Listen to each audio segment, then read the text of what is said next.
The Parisian sky was brushed with a soft golden hue as N'Golo Kanté quietly stepped out for a walk on a mild Tuesday afternoon. He often cherished moments like these, ordinary, peaceful, far from stadium lights and television cameras. Clad in a plain gray hoodie, dark jeans, and a low-brimmed black cap, he moved through the city unnoticed. Or at least he hoped to. He made his way to a low-profile shopping center nestled in the 16th arrondissement, far from tourist crowds and media buzz. His mission was simple: find a light blue scarf for his mother, something she had mentioned fondly during a recent call. It was the kind of gesture that defined him, unassuming, genuine, full of quiet affection. Strolling through the aisles, Kanté occasionally glanced at displays, nodded politely to a few fans who recognized him, and ducked into a bookstore, then a perfumery. But all the while, a strange presence seemed to linger. A man watching from a distance, unmoving, eyes locked onto him with a fixed, unsettling intensity. Unlike the familiar gazes of admiration, this one carried something sharper, something hostile. Trying to shake off the unease, he entered a boutique selling women's accessories. He found the scarf, felt its texture between his fingers, and paid in cash. Thanking the shopkeeper with his usual quiet smile, he exited and felt it again. That same stare. The man was now standing only a few steps away. Kanté paused for a moment.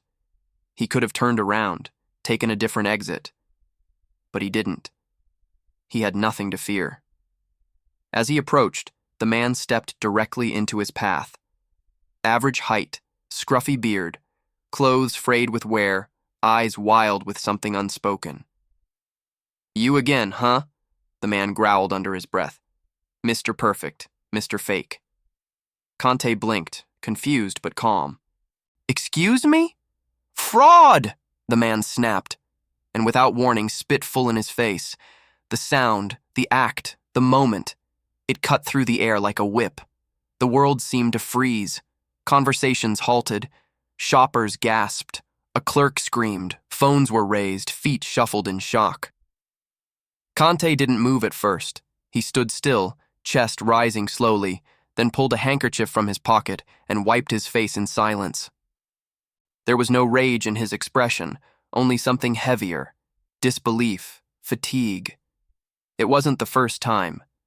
Years ago, in London, in a crowded open market, another man had done the same. Different face, same venom.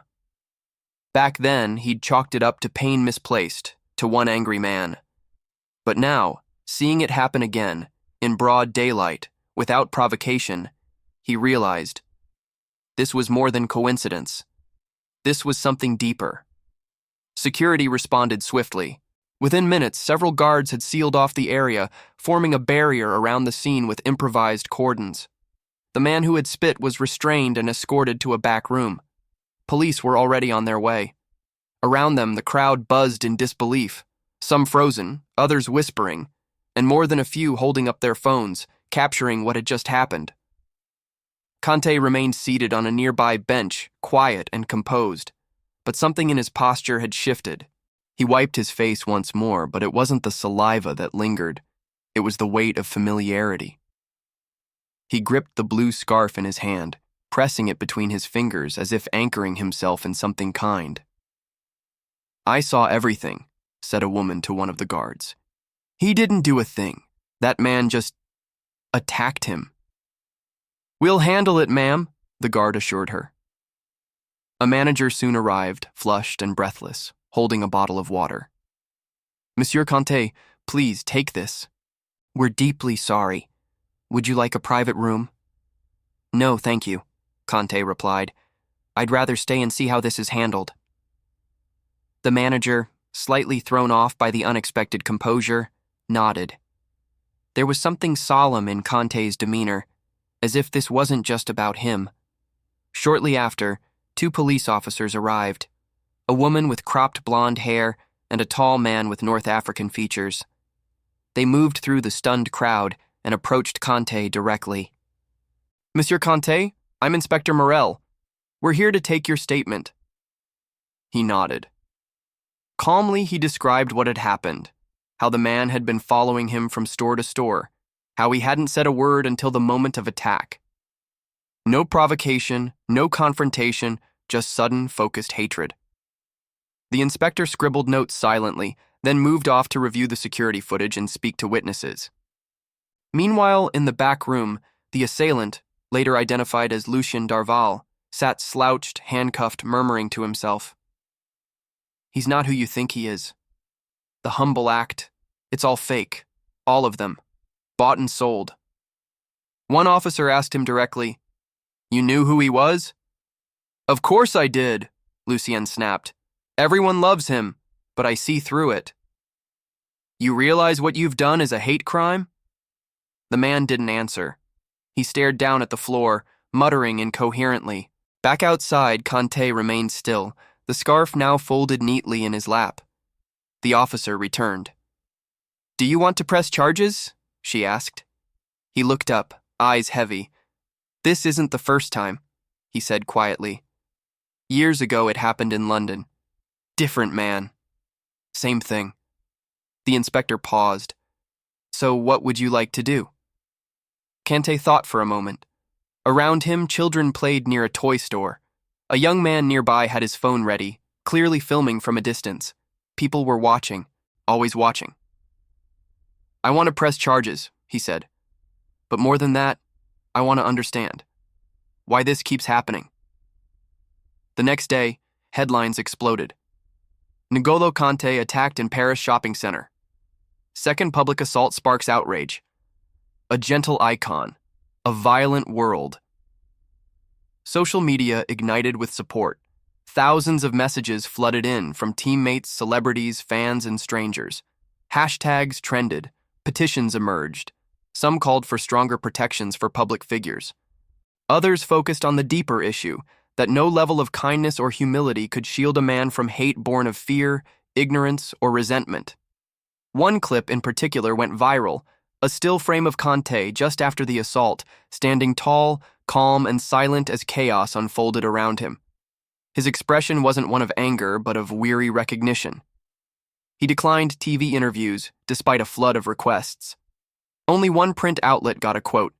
It wasn't just spit, it was a message. A reminder that even silence isn't safe, that being good isn't always enough, but I won't change who I am. I'll respond, just not the way they expect. Back at his club, teammates embraced him. Coaches spoke publicly. Messages filled locker room walls. Yet the ache remained. Kanté understood now that this wasn't a moment to be buried or minimized.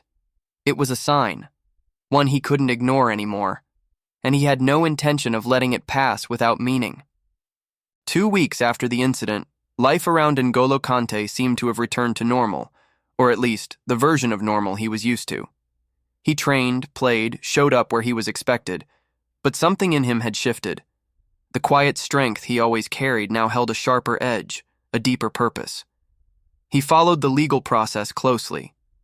Lucien Darval had been released on bail, pending trial. His legal team leaned heavily on claims of psychological instability, but witnesses, surveillance footage, and the clear, unprovoked nature of the act made the case difficult to dismiss. Kanté wasn't interested in punishing the man to the fullest extent. What he wanted was change. So he went back to the place where it happened. Same shopping center, same hour, same subtle clothing. This time, however, there was no scarf in his hand, no errand to run. Just a mission. He met with the mall's management in a quiet office tucked away from the public eye. He didn't come to accuse. He didn't even want apologies. Instead, he made a proposal. "I'd like to set up a space here," he said simply. "A place where people can come to talk, to be heard. Not just about what happened to me, about what happens to them every day. I'll cover the costs. I'll help shape it. But I don't want my name on it. This isn't about me." The staff, caught off guard by his sincerity, agreed. Weeks later, the space was built. It was called the Listening Room, a warm, open area with chairs, a small library, posters on inclusion and mental health, and volunteer counselors available weekly. It wasn't flashy, but it was real, and people came. Kanté didn't attend the grand opening. Instead, he visited days later, quietly, sitting in the back during a community talk. He listened. He nodded. He never introduced himself. But those who saw him knew. One of the speakers, a teenager, shared, "When I saw that video, I didn't just see someone being attacked. I saw myself. I saw what people hide in their eyes when they look at us. But then, I saw how he stood there, calm, proud. And I realized that's a kind of strength I didn't know we could have." Meanwhile, the court date arrived. Kanté showed up, again surprising many who assumed he'd let his lawyers handle it.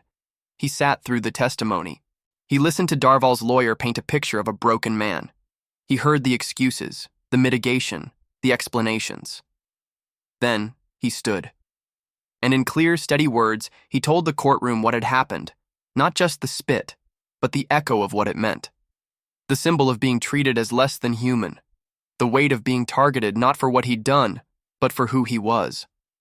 "I don't want revenge," he said at the end. "I want accountability. I want this man to know what it means when he does something like this, not just to me, but to everyone who watched and felt something ugly in their own lives rise back to the surface. If one day he wants to speak, to understand what he did, I'll be willing to talk, but only if it's real."